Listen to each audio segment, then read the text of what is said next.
എല്ലാവർക്കും നമ്മുടെ പുതിയ വ്ളോഗിലേക്ക് സ്വാഗതം. അപ്പോൾ ദാ നമ്മുടെ കിച്ചണിലെ വർക്കെല്ലാം കഴിഞ്ഞ് നമ്മൾ കിച്ചണിലേക്ക് കയറിയേക്കാണ്. ഇതിപ്പോൾ രണ്ടാമത്തെ ദിവസമാണ് കേട്ടോ അടുക്കളയിലെ ജോലിയെല്ലാം കഴിഞ്ഞിട്ട് എടുക്കുന്ന വീഡിയോയാണ്. ഇതിനു മുമ്പ് ഒരു ഷോർട്സാണ് ഇട്ടിട്ടുണ്ടായിരുന്നത്. അപ്പോൾ ഇതാ എന്തൊരു ചൂടാണല്ലേ, ഭയങ്കര ചൂടാണ്. ഇരുട്ട് കൂടിയാണ് നിൽക്കുന്നത് രാവിലെ എഴുന്നേൽക്കുമ്പോഴൊക്കെ, ഒരു മഴക്കാറുള്ള പോലെ. പക്ഷേ ദാ ചൂടെന്ന് പറഞ്ഞാൽ സഹിക്കാൻ പറ്റാത്ത ചൂടാണ്. എത്ര വെള്ളമാണ് കുടിക്കണേന്ന് പറയാൻ പറ്റണില്ല. എത്ര വെള്ളം കുടിച്ചാലും ദാഹം മാറില്ല. ഒരു ദിവസം ദാഹശമനി ഇട്ട് തിളപ്പിക്കും, പിന്നെ ശംഖുപുഷ്പം ഇട്ട് തിളപ്പിക്കും, ജീരകൂട്ട് തിളപ്പിക്കും, എങ്ങനെയൊക്കെ ഇട്ട് തിളപ്പിച്ച് കുടിച്ചിട്ടും തണുത്ത വെള്ളം കുടിച്ചിട്ടൊക്കെ ഒന്നും ഒരു രക്ഷയില്ല. ചൂടെന്ന് പറഞ്ഞാൽ ഗംഭീര ചൂട്. അപ്പോൾ ഇതാ നിങ്ങൾ കിച്ചൺ ടൂറിൻ്റെ വീഡിയോ ഒക്കെ കണ്ടിട്ടുണ്ടാവുമല്ലോ, ഇഷ്ടപ്പെട്ടോ? കമൻറ്റുകളിലൂടെ ഒത്തിരി പേര് നന്നായെന്ന് ഷോർട്സിലും ലോങ് വീഡിയോയിലൊക്കെ പറഞ്ഞിട്ടുണ്ടായിരുന്നു. ഒത്തിരി സന്തോഷം. അപ്പോൾ ഇതാ എനിക്ക് എൻ്റെ മനസ്സിലെ ഏറ്റവും കൂടുതൽ സ്ട്രൈക്ക് ചെയ്ത ഒരു കമൻ്റാണ്, ജിഫിയുടെ പഴയ അടുക്കളയിൽ നിന്നും ഈ അടുക്കള വരെ എത്തിയല്ലോ എന്ന് പറഞ്ഞിട്ട് നമ്മുടെ ഒരു കൂട്ടുകാരെത്തി, ശ്രീലക്ഷ്മി എന്നാണ് പേര്. ഒത്തിരി സന്തോഷം കേട്ടോ, കാരണം എൻ്റെ പഴയ വീഡിയോ ഫോളോ ചെയ്യുന്ന ആളാണ്. അപ്പോൾ ആൾക്കറിയാം, പഴയ വ്ളോഗ് കണ്ടിരുന്ന ആൾക്കാർക്ക് എല്ലാവർക്കും അറിയാം, രണ്ട് കൈ ഇങ്ങനെ വിടർത്തി പിടിച്ചാൽ നിൽക്കാൻ പറ്റുന്ന ഇടത്തെ നമ്മുടെ കിച്ചൺ ഉണ്ടായിരുന്നുള്ളൂ. മഴ പെയ്താൽ ചോർന്ന് വെള്ളമെല്ലാം ഒഴിച്ച് ഭയങ്കര ജന്തുക്കളുടെ പാറ്റയാണെങ്കിലും പല്ലിയാണെങ്കിലും എലിയുടെ ആണെങ്കിലും ഒക്കെ ശല്യം നമുക്ക് ആ കിച്ചണിലുണ്ടായിരുന്നു. ഓടിട്ട കിച്ചണായിരുന്നു, ഒരു വശം ഇടിഞ്ഞതായിരുന്നു. എന്നിട്ട് ഞാൻ അവിടെ ഇരുന്ന് വ്ളോഗ് ചെയ്യുമായിരുന്നു. എന്നെക്കൊണ്ട് പറ്റുന്ന അങ്ങേയറ്റം ഞാൻ ക്ലീൻ ചെയ്ത് വൃത്തിയാക്കി ഇടുമായിരുന്നു. ആ കുഞ്ഞടുക്കളയിൽ എന്നെക്കൊണ്ട് പറ്റുന്ന കുട്ടി ക്രാഫ്റ്റും കാര്യങ്ങളൊക്കെ ചെയ്യുമായിരുന്നു. അന്ന് മഴയത്ത് ഇങ്ങനെ വെള്ളമൊക്കെ ഒലിച്ചിറങ്ങുമ്പോൾ ഞാൻ ആഗ്രഹിച്ചിട്ടുണ്ട്, ഈശ്വര എനിക്ക് എന്നാണ് നല്ലൊരു അടുക്കളയിൽ നിന്ന് എനിക്കൊന്ന് ചെയ്യാൻ പറ്റുകയെന്ന്. അപ്പോൾ ഇതാ ദൈവം ഇന്ന് എനിക്ക് അവസരം തന്നിരിക്കുകയാണ്. തമ്പുരാൻ 1000 നന്ദി. എത്ര നന്ദി പറഞ്ഞാലും മതിയാവില്ല. പുറകിലോട്ടുള്ള കാര്യങ്ങൾ തിരിഞ്ഞു നോക്കുമ്പോൾ മുമ്പിൽ നമുക്ക് ദൈവം തരുന്ന അനുഗ്രഹങ്ങൾ എത്ര വലുതാണ്, ഇനി നമുക്ക് തരാൻ പോകുന്ന അനുഗ്രഹങ്ങളും അതിലും വലുതാണ്.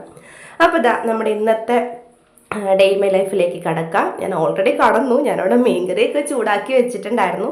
അപ്പോൾ ഇതാ രാവിലെ ബ്രേക്ക്ഫാസ്റ്റ് നമ്മൾ പട്ടാണി വെള്ളത്തിലിട്ടിട്ടുണ്ടായിരുന്നു. ഇത് പട്ടാണിയാണെന്നൊക്കെ പറയുന്നുണ്ട്. ഞാനിത് കടയിൽ നിന്ന് ഇങ്ങനെ മേടിച്ചിട്ട് ഇറങ്ങിയപ്പോൾ കടയിൽ എൻ്റെ പുറകെ ഉണ്ടായിരുന്ന ചേച്ചി പറഞ്ഞു, അത് അട്ടാണിയല്ല മോളെ, അത് പട്ടാണിയാണ്, പച്ച കളറിലുള്ളതാണ് അട്ടാണി, ഇത് പട്ടാണിയാണെന്ന്. അപ്പോൾ എന്തും ആയിക്കോട്ടെ, നമ്മുടെ ഹോട്ടലിലൊക്കെ പ്രത്യേകിച്ചും ഇതിട്ടിട്ടാണ് കേട്ടോ കറി വയ്ക്കുന്നത്. ഈ മസാലക്കറിയൊക്കെ ഇതാണ്, ഈ ഗ്രീൻ പീസാണ് യൂസ് ചെയ്യുന്നത്. പിന്നെ പീസ് കറി എന്നൊക്കെ പറഞ്ഞ് നമുക്ക് തരുന്നതിലൊക്കെ ഈ അട്ടാണിയാണ്, പച്ചട്ടാണി അല്ല എന്നാണ് എൻ്റെ ഒരു കണക്കൂട്ടൽ. അപ്പോൾ ഇതാ നമുക്ക് ഇന്ന് വെച്ചതൊരു കുറുമക്കറി ഉണ്ടാക്കാം. അപ്പോൾ എനിക്ക് പഴയ അടുക്കളയിൽ നിന്ന് ഇങ്ങടേക്ക് ഈ ഒരു സെറ്റപ്പിലേക്ക് വന്നപ്പോൾ സാധനങ്ങളൊക്കെ എടുക്കാൻ നമ്മളത് യൂസ്ഡായിട്ട് വരണമല്ലോ. ഇപ്പോൾ കത്തിയൊക്കെ എടുക്കാൻ നേരെ ആ റാക്കിൻ്റെ അങ്ങോട്ടേക്ക് പോകണം, അല്ലെങ്കിൽ സാധാരണ നമ്മൾ ആ സൈഡിൽ സ്റ്റാൻഡിൽ വെച്ചിട്ടുണ്ടാവും. ആദ്യം കൈ അങ്ങടാ നീളണം, കാരണം നമ്മൾ പഠിച്ചതല്ലേ പാടും കുറച്ച് ദിവസത്തേക്ക്. ഇനി ഇത് പഠിച്ചു വരുന്നതിന് ഇത് പാടും, പക്ഷേ ഇത് പഠിക്കാൻ അധികം സമയം കിട്ടില്ല എന്നാണ് എനിക്ക് തോന്നുന്നത്. അതിനു മുമ്പ് ഒരു വലിയൊരു കാര്യമുണ്ട്. അപ്പോൾ അത് ഞാൻ നിങ്ങളോട് അടുത്ത വീഡിയോയിൽ പറയാം കേട്ടോ. വിഷമമാണ്, പക്ഷേ എന്നാൽ സന്തോഷമാണ്. തിരിച്ചു വരും, പക്ഷെ എന്നാലും പറയാം, നമുക്ക് അടുത്ത വീഡിയോയിൽ ഡീറ്റെയിൽ ആയിട്ട് പറയാം. അപ്പോൾ ഞാൻ പട്ടാണി നമ്മൾ പച്ചമുളകും വേപ്പിലയും മഞ്ഞൾപ്പൊടി ഉപ്പും ആവശ്യത്തിന് വെള്ളം ഒഴിച്ചിട്ട് വേവിക്കാൻ വെച്ചിട്ടുണ്ട്. മീൻകറി ചൂടായി വന്നിട്ടുണ്ട്. നമുക്ക് ഇടിയപ്പം ഉണ്ടാക്കിയെടുക്കാം കേട്ടോ. അപ്പോൾ എനിക്ക് പൊൻകതിരിൻ്റെ പൊടി കിട്ടിയില്ല. അപ്പോൾ കേക്ക് എന്ന് വരെയുള്ള വേറെ ഏതൊരു പൊടിയാണ് കിട്ടിയത്. അപ്പോൾ എല്ലാവരും എന്നോട് ചോദിക്കും, അരി മേടിച്ച് ഉണക്കി പൊടിപ്പിച്ച് എടുത്തൂടെ? നമ്മൾ അരി മേടിച്ച് ഉണക്കി എടുക്കേണ്ടത് നമുക്ക് നല്ല വെയിലുള്ള സ്ഥലം വേണം. നമുക്ക് വെയിലുള്ള ഇടമില്ല. ടെറസിൻ്റെ മണ്ടയ്ക്ക് കയറാന്ന് പറഞ്ഞാൽ എനിക്ക് പേടിയാണ്. നമുക്ക് സ്റ്റെയർ കേസ് ഇല്ല. കൊച്ചിനെ കയറ്റാന്ന് വെച്ചാൽ ഇത്രയും വലിയ 3-4-5 കിലോ അരിയായിട്ട് കുഞ്ഞ് കയറാന്ന് പറഞ്ഞാൽ എനിക്ക് ചിന്തിക്കാനേ പറ്റണില്ല. എണി വെച്ച് അതിലും ഭേദം ഞാൻ കയറി തലയും കുത്തി വീഴുന്നതാണ്. അപ്പം ഞാൻ കരുതി കുറച്ച് നാളൊക്കെ ഇങ്ങനെ പോട്ടെ.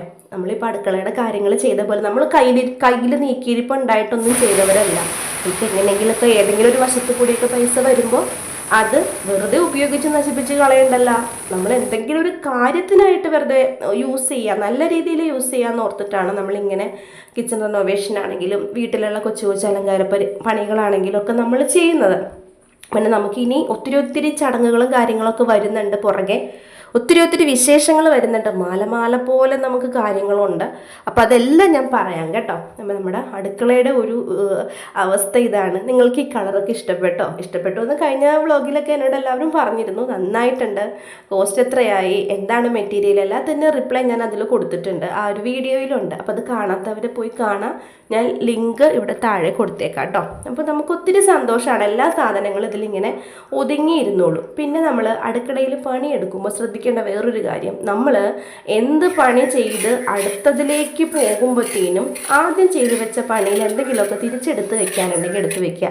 ഒരു കത്തിയാണെങ്കിലും അല്ലെങ്കിൽ ഒരു ഇച്ചിരി അവിടെ പൊടിയോ എന്തെങ്കിലും ഒരു സവാളയുടെ തൊണ്ടോ അല്ലെങ്കിൽ വേസ്റ്റോ എന്തെങ്കിലുമൊക്കെ അവിടെ വീണിട്ടുണ്ടെങ്കിൽ കൈയോടെ തന്നെ നമ്മളത് അവിടെ നിന്ന് മാറ്റാൻ ശ്രമിക്കുക. അല്ലെങ്കിൽ നമ്മളൊന്ന് ആലോചിച്ച് നോക്കിയപ്പോൾ സവാള പൊളിച്ചു, കുറേ തൊലി അവിടെ ഇട്ടു, ചായ അരിച്ചു, അരിപ്പ അവിടെ വെച്ചു, ചായപ്പൊടി അവിടെ വെച്ചു, പഞ്ചസാര ടിന അവിടെ വെച്ചു, പാത്രങ്ങൾ അവിടെ നിരത്തി വെച്ചു. എന്ത് വൃത്തികേടായിരിക്കും ആ അടുക്കള കാണാനായിട്ട്. നമ്മൾ എത്ര നന്നാക്കി ഇട്ടിട്ടും എന്ത് കാര്യം, ചെറുതാണെങ്കിലും വലുതാണെങ്കിലും നമ്മുടെ അടുക്കള വൃത്തിയാക്കി ഇടുക എന്ന് വെച്ചാൽ അത് നമ്മൾ വീട്ടമ്മമാരുടെ ചുമതലയാണ്. വീട്ടമ്മമാരുടെ മാത്രം ചുമതലയാണെന്ന് ഞാൻ പറയുന്നില്ല, ഒരു 80% വീട്ടമ്മമാരുടെ ചുമതലയാണ്. പിന്നെ ബാക്കി നമ്മളെ വീട്ടിലുള്ള ഭർത്താക്കന്മാരും മക്കളും ഒക്കെ ഒന്ന് സഹായിക്കുക. തിന്ന പാത്രം കൊണ്ടുവന്ന് സ്ലാബിലിടാണ്ട് അതിൽ വേസ്റ്റ് കളഞ്ഞ പാത്രം കഴുകാൻ പറ്റുന്നവരാണെങ്കിൽ കഴുകി വെക്കുക. ഇപ്പോൾ പ്രായമായവരും തീരെ കുഞ്ഞുങ്ങൾക്കൊന്നും പറ്റത്തില്ലല്ലോ. അപ്പോൾ അത് നമുക്ക് ഓപ്ഷനില്ലാത്ത കാര്യമാണ് അവരെ കൊണ്ട് പണിയെടുപ്പിക്കുക എന്നുള്ളത്. കുറച്ചൊരു 10 വയസ്സ് ഒരു 7 വയസ്സൊക്കെ ആവുന്ന മക്കളൊക്കെ ആണെങ്കിൽ അവരോട് കഴുകാൻ പറയുക. ഞാൻ പറയുന്ന സിങ്കിൻ്റെ ഒപ്പം തലയോർത്ത് നിൽക്കാൻ പറ്റുന്നൊരു കുഞ്ഞാണെങ്കിൽ, കയ്യൊപ്പം പൈപ്പിൻ്റെ അവിടെ വരെ കയ്യെത്തുന്നൊരു മക്കളാണെങ്കിൽ അവരോട് കഴുകാൻ പറയാം. ഒരു കുഴപ്പമില്ല അതിൽ. അപ്പോൾ തിന്ന പാത്രങ്ങൾ അവരെ കൊണ്ട് കഴുകിക്കുക. അങ്ങനെയുള്ള കാര്യങ്ങളൊക്കെ ചെയ്ത് നമുക്ക് നമ്മുടെ അടുക്കള നമുക്ക് മെനയാക്കി വെക്കാം. അതാ ഞാൻ പറഞ്ഞത്, 80% നമ്മുടെ കയ്യിലാണ്, ബാക്കി 20 നമ്മുടെ കുടുംബത്തിലുള്ള ആൾക്കാരുടെ കയ്യിലാണ് ഈ വൃത്തിയാക്കി ഇടുക എന്നുള്ള കാര്യത്തിൽ. അപ്പം ഞാൻ കൈയോടെ തന്നെ ഗരം മസാലയ്ക്കുള്ള കാര്യങ്ങൾ അവിടെ പൊടിക്കാൻ വേണ്ടി വെച്ചിട്ടുണ്ട്, ചൂടാക്കി മാറ്റി വെച്ചിട്ടുണ്ട്. പയ്യൊന്ന് ചൂടാറി കഴിയുമ്പോഴത്തേനും നമുക്കതൊന്ന് പൊടിച്ചെടുക്കാം. ഞാനൊരു പരന്ന പാത്രത്തിലേക്കാണ് മാറ്റിയത്. നേരെ വന്ന് വീണതെല്ലാം കണ്ടിട്ടോ. അങ്ങനെ ഞാൻ എന്താ പട്ടയും കറിയാമ്പൂ ഏലയ്ക്ക പിന്നെ 2 കുരുമുളക് ഇച്ചിരി പെരിഞ്ചീരകമൊക്കെ ഇട്ടിട്ട് നന്നായിട്ടൊന്ന് മൂത്ത് വരുമ്പോഴത്തേനും സവാളയും ഇഞ്ചിയും വെളുത്തുള്ളിയും കൂടി അതിലേക്ക് ഇട്ട് കൊടുക്കുക. എന്നിട്ട് നമ്മളൊന്ന് വഴട്ടിയെടുക്കുക. ഇത് പെർഫെക്റ്റ് ഒരു കുറുമാക്കറി എന്നല്ല, എൻ്റെ കയ്യിലുള്ള കുറച്ച് ടിപ്പൊക്കെ ചേർത്തിട്ടുള്ളൊരു കുറുമാക്കറിയാണ്. എന്നിട്ട് അതിലേക്ക് അതൊന്ന് വഴണ്ട് വരുമ്പോഴത്തേനും ഞാൻ എന്താ ക്യാരറ്റും നമ്മുടെ ഉരുളക്കിഴങ്ങും കൂടി ഇട്ടതും അതിലേക്ക് ഇട്ടിട്ടുണ്ട്. നമ്മുടെ പട്ടാണി അവിടെ വെന്ത് വന്നിട്ടുണ്ടല്ലോ, അതിൽ ഓൾറെഡി ഒരു പച്ചമുളക് ഇട്ടിട്ടുണ്ട്. അത്യാവശ്യം എരിവുള്ള മുളകാണ് ഇപ്രാവശ്യം കിട്ടിയിട്ടുള്ളത്, അതിട്ടിട്ടുണ്ട്. പിന്നെ അതിലേക്ക് കുറച്ച് വേപ്പിലയും കൂടി ഇട്ട് കൊടുത്തിട്ട് നന്നായിട്ടൊന്ന് ഇളക്കി വയ്ക്കുക. ഉപ്പൊക്കെ ആവശ്യത്തിന് ഇട്ടങ്ങ് വഴട്ടിയെടുത്തോളൂ കേട്ടോ. ഉപ്പൊക്കെ ആവശ്യത്തിന് ഇട്ടാലേ രുചി ഉണ്ടാവുള്ളൂ. അപ്പോൾ അത് അവിടെ അങ്ങ് വെന്ത് വരട്ടെ. നമുക്ക് ചില കാര്യങ്ങൾ ഇങ്ങനെ കുക്കായി വരാനും അതുപോലെ തന്നെ തിളച്ച് വരാനൊക്കെ സമയം എടുക്കുമ്പോൾ നമ്മൾ അത് നോക്കി നിന്ന് സമയം കളയാണ്ട് നമുക്ക് എന്തെങ്കിലുമൊക്കെ ഒതുക്കി പെറുക്കാനുണ്ടെങ്കിൽ അതൊക്കെ അങ്ങോട്ടും ഇങ്ങോട്ടും മാറ്റി വയ്ക്കുക. ഇപ്പം ഞാൻ നേരം കൊണ്ട് നമ്മുടെ പൊടിച്ച് വെച്ച മസാല പയ്യൊന്ന് തണുത്ത് വന്നപ്പോഴത്തേനും അതെല്ലാം പൊടിച്ചെടുത്തു. അപ്പോൾ തന്നെ വേഗം തന്നെ കിച്ചണിൽ എന്തെങ്കിലുമൊക്കെ അങ്ങോട്ടും ഇങ്ങോട്ടൊക്കെ മാറ്റാനുണ്ടോ, എടുത്ത സാധനം തിരിച്ചെടുത്ത് വെക്കാനുണ്ടോ, അതൊക്കെ തിരിച്ചെടുത്ത് വേഗം വെക്കുക. അങ്ങനെ നിരത്തിയിടാണ്ട് നമ്മൾ വേഗം നമ്മുടെ പണികൾ തീർക്കുക. ഞാൻ പലപ്പോഴും എൻ്റെ മനസ്സിൽ കൊടുക്കുന്നൊരു പേടി എന്താണെന്നോ, വെറുതെ നമ്മളിങ്ങനെ സാങ്കല്പികമായിട്ട് ചിന്തിക്കും, പെട്ടെന്ന് ഒരാൾ കയറി വരികയാണ്, അപ്പോൾ അയ്യോ എന്ത് ഇങ്ങനെ കിടക്കണേ എന്ന് ചിന്തിക്കുമല്ലോ. അങ്ങനെ ഒരു പേടി നമ്മൾ ഇതിപ്പോൾ കേൾക്കുന്ന ആൾക്കാർക്ക് വെറുതെ പൊട്ടത്തരമായിട്ടൊക്കെ തോന്നും, പക്ഷെ ഇത് നല്ലൊരു ടിപ്പാണ്.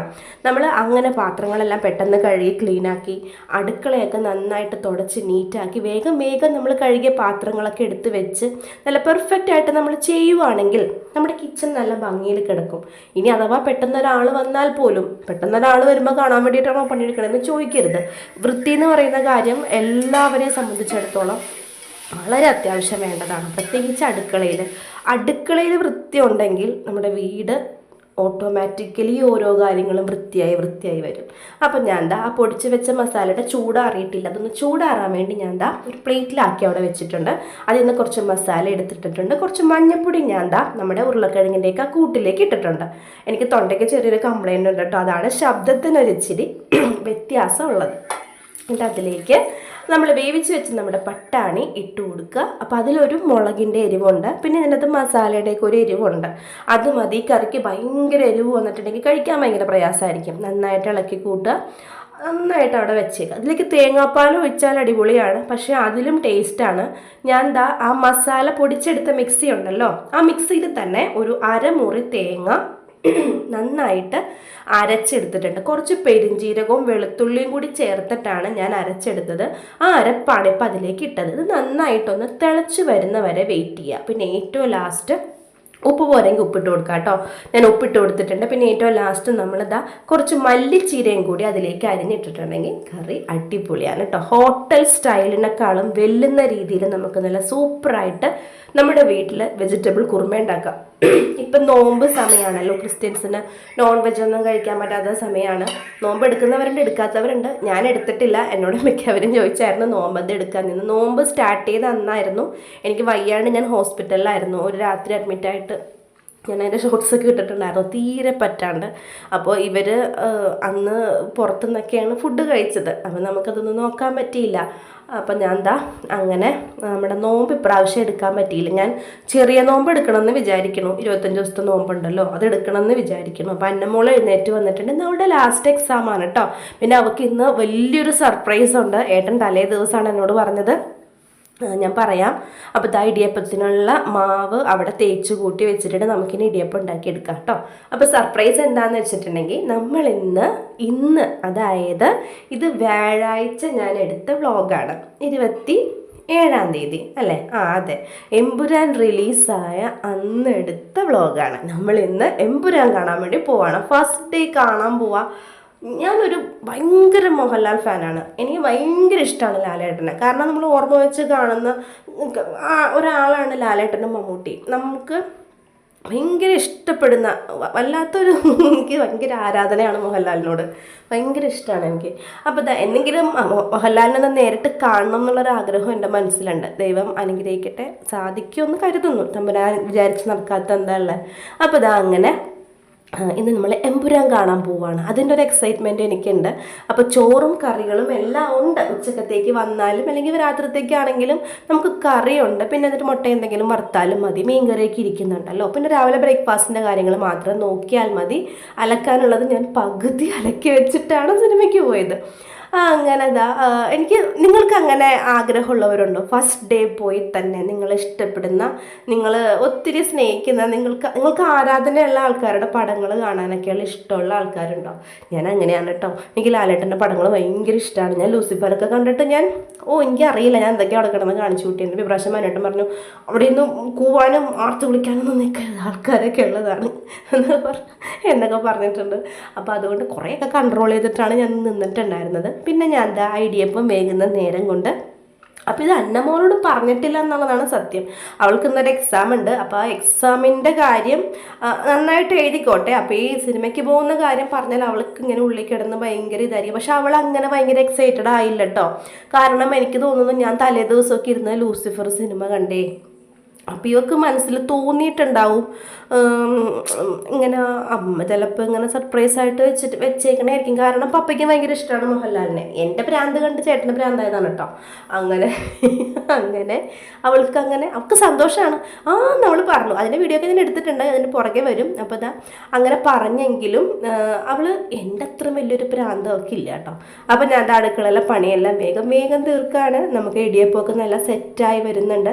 ഒരു സെറ്റ് കൂടി ഉണ്ടാക്കണം. നമുക്ക് ശരിക്കും പറഞ്ഞാൽ ഒരു 2 തട്ടാണ് വലിയ ഇടിയപ്പമാണ് ഉണ്ടാക്കുന്നതെങ്കിൽ 2 തട്ട് 2 തവണ ചെയ്താൽ മതി കേട്ടോ. അപ്പോൾ ഞാനൊരു ടിപ്പ് പറഞ്ഞു തരട്ടെ. നമ്മൾ പാലൊക്കെ തിളപ്പിക്കുമ്പോഴത്തേനും ഭയങ്കരമായിട്ട് അടിക്ക് പിടിക്കും. പ്രത്യേകിച്ച് പിറ്റേ ദിവസത്തെ പാലാണ് നമ്മൾ എടുക്കുന്നതെങ്കിൽ. അപ്പോൾ അതങ്ങനെ പിടിക്കാതിരിക്കാൻ നമ്മൾ ഡയറക്റ്റ് പാത്രത്തിലേക്ക് പാൽ ഒഴിക്കാണ്ട് കുറച്ച് വെള്ളം വെച്ചിട്ട് ആ വെള്ളത്തിലേക്കാണ് നമ്മൾ പാൽ ഒഴിക്കുന്നതെങ്കിൽ ഈ പാലിൻ്റെ പാത്രത്തിൽ അങ്ങനെ നമ്മൾ സാധാരണ ഡയറക്റ്റ് ഒഴിക്കുന്ന അത്രയും അങ്ങ് അടിക്ക് പിടിക്കില്ല. അതേപോലെ നമ്മൾ ചായപ്പൊടി ഇടുമ്പോഴാണെങ്കിൽ അങ്ങ് അടിക്ക് പറ്റി പിടിച്ചിരിക്കില്ലേ ചില ദിവസങ്ങളിലൊക്കെ. ഞാനീ പറയുന്നത് നമ്മൾ മേടിച്ച അന്ന് തന്നെയുള്ള പാലല്ലടാ, നമ്മൾ ഫ്രിഡ്ജിലൊക്കെ വെച്ചിട്ട് എടുക്കുന്ന പാലാവുമ്പോഴത്തേനും പിറ്റേ ദിവസം നമ്മൾ അങ്ങനെ ചെയ്യുമ്പോൾ ഒന്ന് അടിക്ക് പിടിക്കും. പയ്യെ ഒരു പാട് പോലെയൊക്കെ വരും. ചില സമയത്തൊക്കെ ആണെങ്കിൽ ഭയങ്കരമായിട്ട് പാട് വരും. ഉരച്ച് കഴുകാനൊക്കെ ഇച്ചിരി പാടായിരിക്കും. അപ്പോൾ അതിന് പകരം പകരം എന്നല്ല, അങ്ങനെ വരാതിരിക്കാൻ കുറച്ച് വെള്ളം ഒഴിച്ച ശേഷം അതിലേക്ക് നമ്മൾ പാലൊഴിക്കുക. പിന്നെ നമ്മുടെ ഇഷ്ടത്തിന് പാലായിട്ടോ ചായ ആയിട്ടോ ഒക്കെ എടുക്കുക. ഞാനിവിടെ നല്ല പാൽ ചായ കടുപ്പത്തിലാക്കി എടുക്കുന്നുണ്ട്. അപ്പോൾ ഇടിയപ്പമൊക്കെ അവിടെ ആയി വരുന്നുണ്ട്, കറിയൊക്കെ റെഡി ആയിട്ടുണ്ട്. അപ്പോൾ എനിക്കിനി വേറെ പണിയൊന്നുമില്ല, മോളെ റെഡിയാക്കി സ്കൂളിൽ വിട്ടാൽ മതി. അവൾ കുളിച്ച് റെഡിയായി യൂണിഫോമൊക്കെ മാറി വന്ന മുടിയിട്ടാൽ ഫുഡ് കൊടുക്കുക, ഏട്ടനെയും വിടുക, അവളെയും വിടുക, ഷർട്ടൊക്കെ തേച്ച് കൊടുക്കുക. അത്രയേ ഉള്ളൂ, വേറെ പണിയോ കാര്യങ്ങളോ അധികമൊന്നുമില്ല. അപ്പോൾ ഞാൻ ഇപ്പോൾ ഇവിടെ വന്നിരുന്നിട്ടാണ് ഞാൻ ചായ കുടിക്കുന്നത്. ഇപ്പോൾ എൻ്റെ ചായ കുടിയുടെ സ്പോട്ട് ഇതാണ്. ഇവിടെ ഇരുന്ന എൻ്റെ അടുക്കള നന്നായിട്ട് എനിക്ക് കാണാം. എനിക്ക് ഭയങ്കര ഇഷ്ടമാണ് ഇങ്ങനെ അവിടെ നിന്ന് വരുന്ന ആ വെയിലിൻ്റെ ഒരു ഇതൊക്കെ ഉണ്ട്. അവിടെ ഇരുന്നിങ്ങനെ ഞാൻ ആലോചിക്കും ഓരോരോ കാര്യങ്ങളിന് എന്ത് ചെയ്യണം, നാളെ എന്ത് ചെയ്യണം. കുറച്ച് ദിവസം കഴിഞ്ഞിട്ട് നല്ല തിരക്കുള്ള കുറച്ച് കാര്യങ്ങളിങ്ങ് വരുന്നുണ്ട്. അതൊക്കെ എങ്ങനെ മാനേജ് ചെയ്യണം അങ്ങനെയൊക്കെ ആലോചിച്ചിട്ട് ആ ഒരു ചായ കുടിക്കുന്ന സമയത്ത് ഞാൻ അമേരിക്ക വരെ പോയിട്ട് വരും. അപ്പോൾ ചായ കുടി കഴിഞ്ഞിട്ട് ഞാൻ ഇടിയപ്പമൊക്കെ ആയി വന്നത് എടുക്കുകയാണ്. ഞാൻ അതിൻ്റെ അകത്ത് 2 മുട്ട പുഴുങ്ങാൻ വെച്ചിട്ടുണ്ടായിരുന്നു കേട്ടോ. 2 മുട്ടയേ ഉണ്ടായിരുന്നുള്ളൂ. കാരണം 5 മുട്ട മേടിച്ചതിൽ 3 മുട്ടയും ചീ മുട്ടയായിരുന്നു. അപ്പോൾ അതുകൊണ്ട് 2 മുട്ടയേ ഉണ്ടായിരുന്നുള്ളൂ. ഞാനപ്പോൾ അത് കൈയോടെ തന്നെ പുഴുങ്ങാനായിട്ട് അതിലേക്ക് ഇട്ടിട്ടുണ്ടായിരുന്നു. പിന്നെ ചൂടോടുകൂടി തന്നെ നമ്മളിങ്ങനെ തട്ടി കൊടുക്കുമ്പോഴത്തേനും ഇടിയപ്പത്തിൻ്റെ ആ ഇടിയപ്പമൊക്കെ നമുക്ക് ആ തട്ടിയിൽ നിന്ന് ഇങ്ങനെ വേർപെട്ട് കിട്ടും. അപ്പോൾ നല്ല അടിപൊളി ഇച്ചിരി വലിയ ഇടിയപ്പമാണ് ഞാനിന്ന് ഉണ്ടാക്കിയത്. എപ്പോഴും ഇങ്ങനെ കുഞ്ഞിടിയപ്പമാണ്. അപ്പോൾ ഏട്ടൻ പറയാം, ആ തട്ടിച്ചിരി വലുതല്ലേ, ഇടിയപ്പം അങ്ങ് വലുതാക്കി ഉണ്ടാക്കിക്കോ എന്ന് പറയും. അപ്പോൾ ഞാൻ ഇടിയപ്പം നല്ല അടിപൊളിയായിട്ട് വന്നിട്ടുണ്ട്. കുറുമക്കറി റെഡി ആയിട്ടുണ്ട്. നിങ്ങൾക്ക് എത്ര പേർക്ക് ഇടിയപ്പത്തിൻ്റെ കൂടെ ഇങ്ങനെ വെജിറ്റബിൾ കുറുമ കഴിക്കാൻ ഇഷ്ടമാണ്, അല്ലെങ്കിൽ നോൺ വെജ് കഴിക്കാനാണോ ഇഷ്ടം? നിങ്ങൾക്ക് എന്താണ് ഇഷ്ടം എന്നുള്ളതൊന്ന് കമൻറ്റ് ബോക്സിൽ റിപ്ലൈ തരണം കേട്ടോ. അപ്പം ഞാൻ അങ്ങനെ അടുത്ത തട്ടും സെറ്റാവാൻ വെച്ചിട്ടുണ്ട്. പിന്നെ കൈയോടെ തന്നെ. അപ്പോൾ നിങ്ങളോർക്ക് ചൂടുണ്ട്, പക്ഷെ ആ നടുക്കത്തെ ആ ഒരു ഹോൾഡിലിങ്ങനെ ആ ഒരു ഹോൾഡറിൽ എന്താ പറയുക, ആ ഒരു പിടിക്കാനുള്ള ഒരു സാധനമില്ലേ, അതിലിങ്ങനെ പിടിക്കുമ്പോഴത്തേനും വലിയ ചൂടുണ്ടാവാറില്ല. അതിനിങ്ങനെ എല്ലാ കൈയും കൊണ്ടല്ലേ 2 വിരലും കൊണ്ട് ഇങ്ങനെ തൂക്കിയല്ലേ പിടിക്കുന്നത്, ഉണ്ടാവാറില്ല. അപ്പം അന്നമോള് കുളിച്ച് വന്നിട്ടുണ്ട്. അവൾ വെള്ളം എടുക്കുന്നുണ്ട്, സ്കൂളിലേക്ക് കൊണ്ടുപോകാൻ കുടിക്കാനുള്ള വെള്ളം എടുക്കുന്നുണ്ട്. അപ്പം ഞാൻ ഇനി വെള്ളം എടുക്കുമ്പോൾ കൈ പൊള്ളണ്ടല്ലോ എന്ന് കരുതി ഞാൻ ആ കലം അങ്ങോട്ട് മാറ്റി വെച്ചു. പിന്നെ കുടിക്കാനുള്ള വെള്ളമൊക്കെ ആക്കി വെച്ചിട്ടുണ്ട്.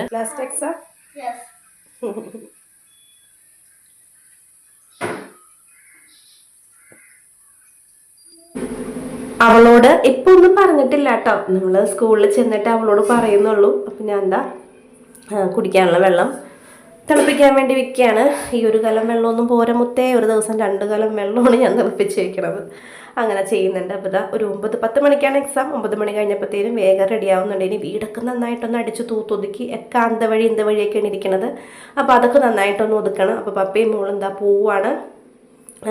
പോയിട്ട് വന്നിട്ട് വേണം പോവാനായിട്ട്. അപ്പോൾ ഏട്ടൻ്റെ വർക്ക് തീർത്തിട്ടേ ഏട്ടൻ വരത്തുള്ളൂ. അപ്പോൾ പോവാണ് കേട്ടോ. അന്നമോള് ലാസ്റ്റ് എക്സാം എഴുതാൻ പോവാണ്. ഞാനും ജോക്കുട്ടനും മാത്രമേ ഉള്ളൂ. അപ്പോൾ അവളെ വിട്ട ശേഷം ഞാനും അവനും കൂടി ബ്രേക്ക്ഫാസ്റ്റ് കഴിച്ച് കുളിച്ച് വേഗം റെഡിയായി വീടൊക്കെ ഒന്ന് ഒതുക്കിയിട്ട് ഞങ്ങൾ പിന്നെ എമ്പുരാൻ കാണാൻ വേണ്ടി പോവാണ്. ഞാൻ ഇനി പറയുന്ന കാര്യങ്ങൾ നിങ്ങൾക്ക് ഭയങ്കര ബോറായിട്ടൊക്കെ തോന്നും. ഇവൾ ഇത്രയ്ക്ക് ഭ്രാന്തിയാണോ മോഹൻലാലിൻ്റെ പടം കാണാൻ എന്നൊക്കെ തോന്നും. അതെ, ഞാൻ ലാലേട്ടൻ ഭ്രാന്തിയാണ്, ഭയങ്കര ഇഷ്ടമാണ് എനിക്ക്. എവിടെ പോണേണ്? എമ്പുരാൻ കാണാൻ പോണേണേ. ഞങ്ങളെ എമ്പുരാൻ കാണാൻ വേണ്ടി പോണേണ്. ഞങ്ങൾ രാവിലെ മുതൽ ഇങ്ങനെ ഭയങ്കര എക്സൈറ്റഡ് ആയിട്ട് നിൽക്കണത്. ഞാൻ ഭയങ്കര ഒരു മോഹൻലാൽ ഫാനാണ്. എനിക്ക് ലാലേട്ടൻ എന്ന് പറഞ്ഞാൽ ഞാൻ അത്രയ്ക്ക് എനിക്ക് ഇഷ്ടമാണ്. ഇവിടെ ജോക്കൂട്ടൻ്റെ ബൈനോക്കുലറൊക്കെ വെച്ചിരിക്കുന്നുണ്ട്. അപ്പോൾ ഞാൻ അന്നോട് പറഞ്ഞിട്ടില്ല. ഞങ്ങൾ ഇനി നേരെ സ്കൂളിൽ പോയി. ഇന്ന് എൻ്റെ മോളുടെ ലാസ്റ്റ് എക്സാമാണ്, അവസാനത്തെ എക്സാം നടക്കുന്ന ദിവസം. ഞാൻ അലക്കാനിട്ടേക്കുക. വീടൊക്കെ അടിച്ച് തൂത്തിട്ട് തുടച്ചില്ല. വേറെ വലിയ ക്ലീനിങ് ഒന്നും നടത്തിയിട്ടില്ല. ഉച്ചക്കത്തേക്കുള്ള ഫുഡുണ്ട്, രാത്രിത്തേക്ക് വന്നാലും ചോറും കറിയൊക്കെ ഉണ്ടാവും. അമ്മ പറയട്ടെ മുത്തേ, ഉണ്ടാവും. അപ്പം അതുകൊണ്ട് എനിക്ക് അങ്ങനെ ഒരു ടെൻഷനില്ല. പടം കാണാൻ ഇങ്ങനെ എനിക്ക് ഇപ്പം ഭയങ്കര സന്തോഷത്തിലാണ് ഞങ്ങൾ. ചേട്ടൻ ഇന്നലെ മിഞ്ഞാന്ന് വൈകിട്ടാണ് പറയണേ, അവളോട് പറയണ്ട എമ്പുരാൻ്റെ ടിക്കറ്റ് ഓക്കെ ആയിട്ടുണ്ട് എന്ന്. എനിക്ക് എൻ്റെ അമ്മ ഭയങ്കര ലാൽ ഫാനാണ്, മോഹൻലാൽ ഫാനാണ്. മോഹൻലാൽ എന്ന് പറഞ്ഞാൽ എനിക്ക് അത്രയ്ക്ക് ഇഷ്ടമുള്ള ഒരാളാണ്. അപ്പം എനിക്ക് അദ്ദേഹത്തിൻ്റെ പടം ഫസ്റ്റ് ഡേ പോയി കാണാമെന്ന് പറഞ്ഞാൽ അത് അങ്ങനെയുള്ള ആൾക്കാർ പറയട്ടെ, അങ്ങനെയുള്ള ലാലേട്ടനെ അത്ര ഇഷ്ടപ്പെടുന്ന ആൾക്കാർക്ക് അത് മനസ്സിലാവുള്ളൂ. ഭയങ്കര ഇഷ്ടമാണ് എനിക്ക് മോഹൻലാലിനെ, ഭയങ്കര ഇഷ്ടം. ഞാൻ തിയേറ്ററിൽ എങ്ങനെ ഇരിക്കുമെന്ന് എനിക്കറിയില്ല. ഞാൻ ലൂസിഫറൊക്കെ കാണാൻ പോയിട്ട് ഞാൻ എണ്ണീറ്റ് നിന്ന് കൈയൊക്കെ അടിച്ചിട്ടുണ്ട്. എനിക്ക് അത്രയ്ക്ക് ഞാൻ എക്സൈറ്റഡ് ആണ് ലാലേട്ടൻ്റെ പടം കാണാൻ. കട്ട മോഹൻലാൽ ഫാൻ എന്ന് പറഞ്ഞാൽ കട്ട മോഹൻലാൽ ഫാനാണ്. അത്രയ്ക്ക് എനിക്കിഷ്ടമാണ്. അപ്പോൾ ഞങ്ങൾ പടം കാണാൻ വേണ്ടി പോവാണ്. അന്നമ്മോൾ അറിഞ്ഞിട്ടില്ല എക്സാം കഴിഞ്ഞ്. പക്ഷെ അവൾക്ക് എന്തോ ഒരു ഡൗട്ടുണ്ട്. ഞാൻ ഇന്നലെ ലൂസിഫർ കണ്ടു. അപ്പോൾ അമ്മ എന്നിപ്പോൾ ലൂസിഫർ വയ്ക്കണേന്ന് ചോദിച്ചു. എനിക്ക് കാണാൻ അതെന്താ അമ്മ കണ്ടിന്യൂഷൻ പിടിക്കാനാണോ? അമ്മ നാളെ സിനിമയ്ക്ക് പോകണ്ടോ? പപ്പയും അമ്മയും കൂടി ഞങ്ങളില്ലാണ്ട് പോകണുണ്ടോയെന്ന് ചോദിച്ചു. അപ്പം അങ്ങനെ പോകില്ല മോനെ, അമ്മയ്ക്ക് കുറേ പണിയൊക്കെ ഉണ്ട് എന്നൊക്കെ പറഞ്ഞ് ഞാനങ്ങനെ ഒഴിവായി. എനിക്ക് വീഡിയോ എഡിറ്റ് ചെയ്യാനുണ്ടെന്നൊക്കെ പറഞ്ഞ് ഒഴിവായി. പക്ഷെ അവൾക്ക് എന്തോ ഒരു ഡൗട്ടുണ്ട്. പക്ഷെ ഞാനത് ആ ഡൗട്ടങ്ങ് അടിച്ചമർത്തി അങ്ങ് കളഞ്ഞിട്ടുണ്ട്. അപ്പോൾ ഇന്നിപ്പോൾ ഞാൻ പറഞ്ഞിട്ടുണ്ട്, ഞാൻ വരും സ്കൂളിൽ വിളിച്ചിട്ട് നമുക്ക് പോരാം എന്ന് പറഞ്ഞിട്ടുണ്ട്. അപ്പോൾ പപ്പ വരുമെന്ന് വെച്ചപ്പോൾ പപ്പ വരില്ല, പപ്പയ്ക്ക് ബാങ്കിൽ ഇച്ചിരി അത്യാവശ്യമുണ്ട്, ഓഫീസിൽ ഇത്തിരി അത്യാവശ്യമുണ്ട് എന്ന് പറഞ്ഞിട്ടുണ്ട്. അപ്പം അവൾ ഞെട്ടും. ഞങ്ങളിങ്ങനെ സർപ്രൈസ് ആയിട്ട് പോയി പറയുമല്ലേ, എമ്പുരാൻ സിനിമ കാണാൻ പോകാം എന്ന് ചോദിക്കും. അപ്പം അന്നമോളൊരു ഞെട്ടലുണ്ട്. എനിക്ക് അതൊന്ന് കാണണം. അപ്പം ഞങ്ങൾ സിനിമയ്ക്ക് പോയിട്ട് വരാം. ഓക്കേ കൂട്ടിനൊരു ഓക്കെ പറഞ്ഞേ. അങ്ങനെ ഞങ്ങള് റെഡിയായി ഏട്ടനെ വെയിറ്റ് ചെയ്തിരിക്കുകയാണ്. കുറച്ച് കഴിഞ്ഞപ്പോൾ ഏട്ടൻ വന്നു. പോണ വഴിക്ക് അന്നമോൾക്ക് അവനൊരു തൊപ്പി ഉണ്ടായില്ല, തൊപ്പിയൊക്കെ മേടിച്ച് തലയിൽ വെച്ച് കൊടുത്തു. ഇതാണ് ഞങ്ങളുടെ വരാപ്പുഴക്കടത്ത്, നല്ല ഭംഗിയിലൊഴുകുന്ന പുഴ, ഒരു കടത്ത്, അവിടെ ഒരു കട, നമുക്ക് സർബത്ത് കുടിക്കണോ സ്നാക്സ് മേടിക്കണോ, നല്ലൊരു വൈബാണ് കേട്ടോ ഇവിടെ വരുമ്പോഴത്തേനും. ഒത്തിരി പ്രായമായ ആൾക്കാരും ചെറുപ്പക്കാരൊക്കെ ഇവിടെ വന്ന് മീനൊക്കെ പിടിക്കും. നല്ല പള്ളത്തീനെയും പരലിനെയും ചിലപ്പോൾ കരിമീനെയൊക്കെ കിട്ടും. നല്ല രസമാണ്. അപ്പോൾ പരീക്ഷ കഴിഞ്ഞ് ഒരു ചങ്ങാടം നിറയെ കുഞ്ഞുങ്ങൾ വരികയാണ് കേട്ടോ. ഇനി അവർക്ക് സന്തോഷമല്ലേ, ലാസ്റ്റ് പരീക്ഷ കഴിഞ്ഞ് വരുമ്പോഴുള്ള ആ ഒരു വൈബ് കണ്ടോ.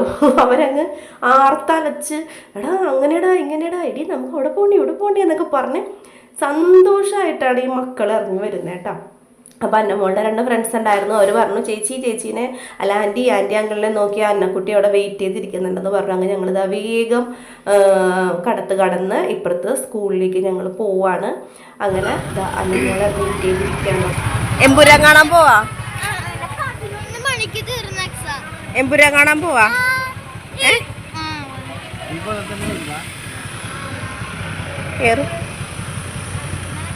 ബാഗ് ഫ്രണ്ടിൽ അവൻ്റെ കൈ കൊടുക്ക്.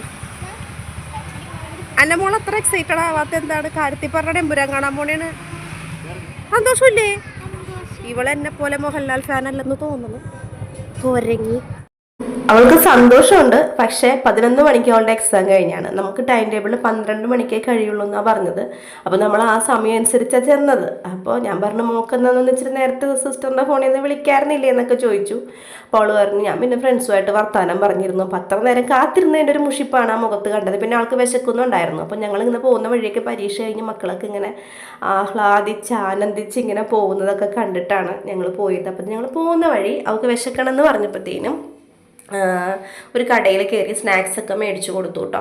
അപ്പോൾ ലാസ്റ്റ് ഡേ ആയതുകൊണ്ട് ക്ലാസ്സിൽ സിസ്റ്റർ അവൾക്ക് കൊടുത്ത ചോക്ലേറ്റാണ്, കോലുമിഠായി ആണെന്നൊക്കെ പറഞ്ഞ് അതൊക്കെ കാണിച്ചു തന്നു. അപ്പോൾ പിന്നെ ഞങ്ങൾ പോകുന്ന വഴി വിശക്കുന്നു എന്ന് പറഞ്ഞപ്പോഴത്തേനും ചോറ് കഴിക്കാനുള്ള നേരമില്ല എന്തായാലും. അപ്പം അത്രയും സമയമില്ല, വേണമെങ്കിൽ കഴിക്കാം, അന്നമോൾക്ക് മാത്രമായിട്ട് മേടിച്ചു കൊടുക്കാമെന്ന് പറഞ്ഞിട്ടുള്ളവരിന് വേണ്ട, സ്നാക്സ് എന്തെങ്കിലും മതി എന്ന് പറഞ്ഞപ്പോൾ അടുത്തുള്ളൊരു കടയിൽ, അത് തിയേറ്ററിനോട് ചേർന്നിട്ടുള്ള, ഞങ്ങൾ പുത്തൻവേലിക്കരയിലാണ് കേട്ടോ പോയത്. ഒന്ന് ആലോചിച്ച് നോക്കണം, 10-20 കിലോമീറ്റർ ഉണ്ട് ചേരാനല്ലൂരിന്ന്. എന്നാലും ഞങ്ങൾ പോയി. അപ്പം ഞങ്ങളിത് അങ്ങനെ അന്നമോൾക്ക് ഓരോ കട്ട്ലേറ്റ് എടുത്ത് മേടിച്ചു കൊടുത്തു. ജോക്കൂടിന് കൊടുത്തപ്പോൾ പറഞ്ഞു വേണ്ട എരിവാണെന്ന് പറഞ്ഞു. അവനിപ്പോൾ മിഠായി സാപ്പിടണം, അത് തന്നെ കാര്യം, വേറെ ഒന്നുമല്ല. അപ്പം ഞങ്ങളിത് അങ്ങനെ കട്ട്ലേറ്റൊക്കെ കഴിച്ചു. ഓരോ സർബത്തൊക്കെ മേടിച്ച് കുടിച്ച ശേഷം ഞങ്ങൾ പോയത് തിയേറ്ററിൻ്റെ പേര് മനു മൂവീസ് എന്നാണ്. മനുവേട്ടൻ്റെ പേര് തന്നെയുള്ള തിയേറ്ററിലാണ്. ഞങ്ങൾക്ക് പോണ വഴിയൊക്കെ ഭയങ്കര ബ്ലോക്കായിരുന്നു കേട്ടോ. അപ്പോൾ ഈ തിയേറ്ററിലാണ് ഞങ്ങൾ പോയത്. പുത്തൻവേലിക്കരയിലുള്ളൊരു തിയേറ്ററാണ്. അത്യാവശ്യം നല്ല തിയേറ്ററാണ്, നല്ല തിയേറ്റർ എക്സ്പീരിയൻസ് ആയിട്ടുള്ള നല്ല അടിപൊളി പടമായിരുന്നു. ഹൗസ്ഫുള്ളാണ്, നല്ല തിരക്കുണ്ട്. ഞങ്ങൾ ഇറങ്ങിക്കഴിഞ്ഞപ്പോഴും ഉള്ളിലോട്ട് കയറിയിട്ടുള്ളൊരു തിയേറ്റർ ആയിരുന്നിട്ട് പോലും അത്രയ്ക്ക് നല്ല തിരക്കായിരുന്നു. അപ്പം നമ്മൾ വീഡിയോ എടുത്തപ്പോൾ ഞാൻ പറഞ്ഞു വീഡിയോ എടുക്കണ്ട, കാരണം ഞാൻ ഇങ്ങനെയൊക്കെ വരുമ്പോഴത്തേനും ഇങ്ങനെ കൈയ്യൊക്കെ കാണിക്കും, വേണ്ട ഒന്നും എടുക്കണ്ടെന്ന് പറഞ്ഞു.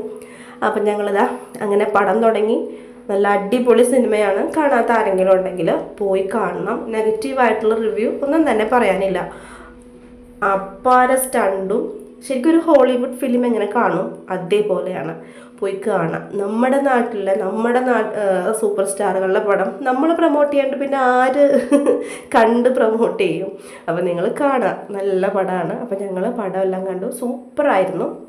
കണ്ടോ, തിരക്ക് കണ്ടോ, സൂപ്പറായിരുന്നു. എൻ്റെ മോളെ യൂണിഫോം പാടെയാണ് അവളെ ഞങ്ങൾ സിനിമയ്ക്ക് കൊണ്ടുപോയത്. ഇങ്ങനെ മോഹൻലാൽ ഫാനായ ഒരമ്മയ്ക്ക് മകളായി ജനിച്ചാൽ ഇങ്ങനെയൊക്കെ ഇരിക്കും. അപ്പം ഞങ്ങൾ അങ്ങനെ പോവാണ്. അങ്ങനെ പടമെല്ലാം കഴിഞ്ഞ് എനിക്കൊരു ഭയങ്കര സന്തോഷമായിരുന്നു കേട്ടോ ഇന്നത്തെ ദിവസം. ഹാപ്പി ആയിരുന്നു. അപ്പോൾ ഇതാണ് ഞങ്ങൾ പോയ തിയേറ്റർ. ഈ വശത്തുള്ള ആരെങ്കിലുമൊക്കെ, നമ്മുടെ പുത്തൻവേലിക്കരയിലുള്ള ആരെങ്കിലുമൊക്കെ നമ്മുടെ വീഡിയോ കാണുന്നവരുണ്ടോ? ഈ തിയേറ്ററിൽ പോയിട്ടുള്ളവരുണ്ടോ? എമ്പുരാൻ സിനിമ കണ്ടവരുണ്ടോ? ഉണ്ടെങ്കിൽ കമൻറ്റ് ചെയ്യണം കേട്ടോ. ലൈക്ക് ചെയ്യാനും ഷെയർ ചെയ്യാനും സബ്സ്ക്രൈബ് ചെയ്യാനും മറക്കരുത്. എന്തെങ്കിലും അഭിപ്രായങ്ങളുണ്ടെങ്കിൽ പറയാനും വിട്ടുപോകരുത്. അപ്പോൾ ഇന്നത്തെ വിശേഷങ്ങൾ ഇത്രയേ ഉള്ളൂ. വീഡിയോ കണ്ട എല്ലാവർക്കും താങ്ക്